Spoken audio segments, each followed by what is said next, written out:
araw sa inyo lahat. Nandito tayo ngayon sa may West Avenue.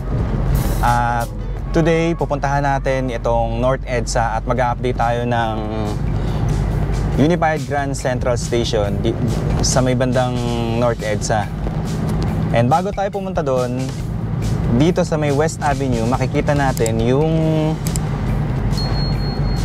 development ng project ng MRT7. Itong elevated turn back guide ng MRT7. Makikita natin dyan, may mga drilling operations silang ginagawa.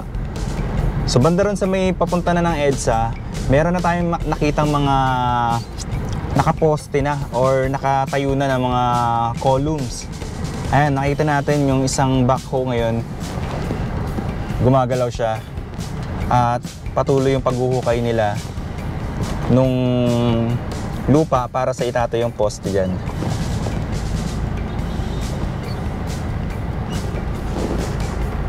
Ayan o. Nung last time na nagawi tayo rito, nakita natin na gumawa sila ng soil testing. Ayan, makikita nyo yung gitna ng kalsada. May mga bakas pa dyan ng binutas nilang lupa na tinabunan na nila and sinimentohan na nila.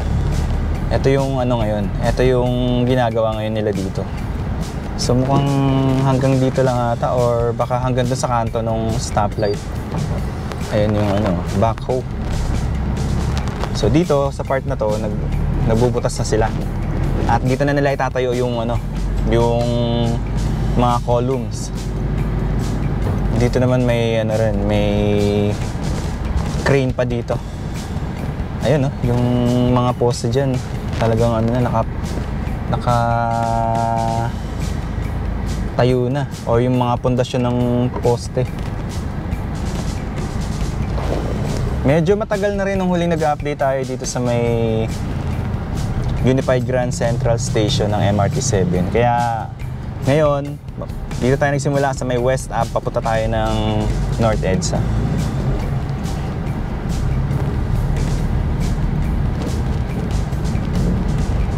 Ayun, no? Puro mga ano na, mga pundasyon ng bakal ng ano, mga columns yung nandito. Dire-diretso na to. Ang akala ko nga ano, nung nadaanan ko to, akala ko magtatayo sila dito ng ano, ng flyover. Ayun pala, ito palang itinatayo dito ay para sa MRT7. May ilan nagsasabi na pwede rin daw na magtayo din ng ano, ng MRT along Quezon Ave. So dire-diretso na rin yun, ano? Pagka may MRT na papunta ng Quiapo or papunta ng Espanya, mula dito sa may ano, North EDSA. Ayun, ang haba, no? Tingnan natin sa dulo kung nabuhusan na nila ng semento. Sa ngayon kasi, ang nakikita natin dito ay mga pundasyon na bakal. Sa banda ron ata ay mukhang sinimulan na nila. Parang mabilis yung gawa nila ngayon. Parang kailan lang nung ano eh, huling nakita ko to na nag-ano pa lang sila eh, soil testing. Tapos medyo natenga after soil testing, tinabunan ulit nila. And ngayon, eto na. Ayun, patatawirin nila sa may ano, sa LRT 1.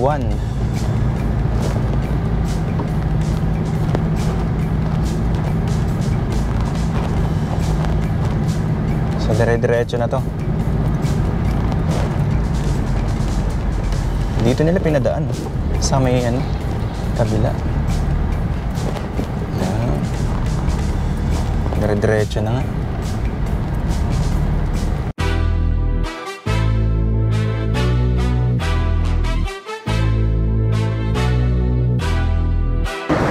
Nandito tayo ngayon sa may footbridge nitong papunta rito sa may Unified Grand Central Station.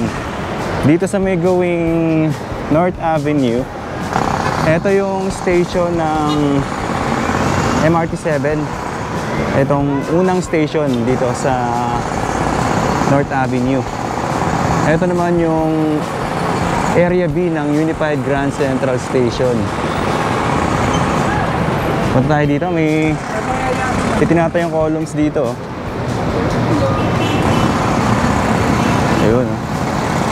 So palagay ko ito yung karugtong nung elevated turn back guide ng MRT7 mula dito sa may North Avenue patawid dito sa may West Avenue.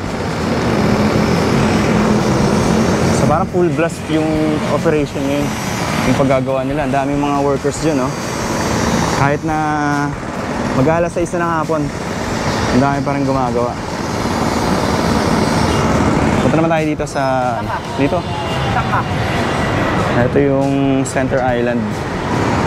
Papunta naman ng... Connected naman papunta ng LRT1.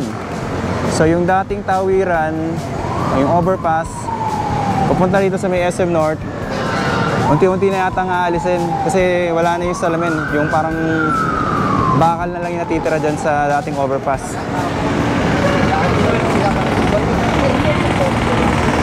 Lakad tayo rito at tignan natin na mas malapitan etong station dito, etong common station ng MRT7.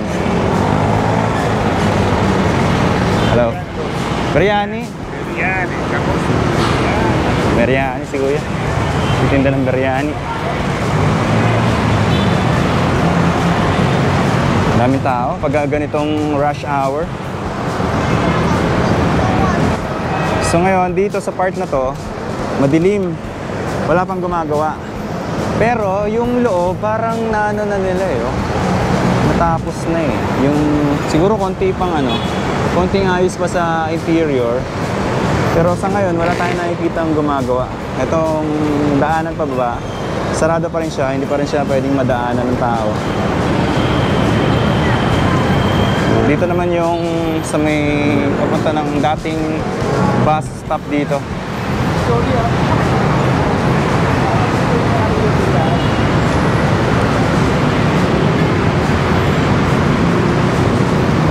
So may dalawang poste rito patawid dito sa may EDSA.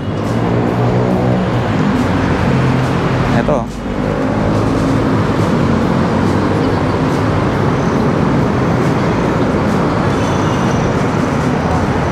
Meron pang hukay dito eh. Or parang bandaron. Possible siguro na maglalagay sila ng hagdanan papunta rito. Or pwedeng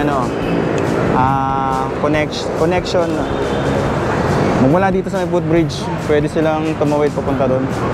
BF Corporation yung may hawak na project na to. Mukhang nakatenga siya sa ngayon.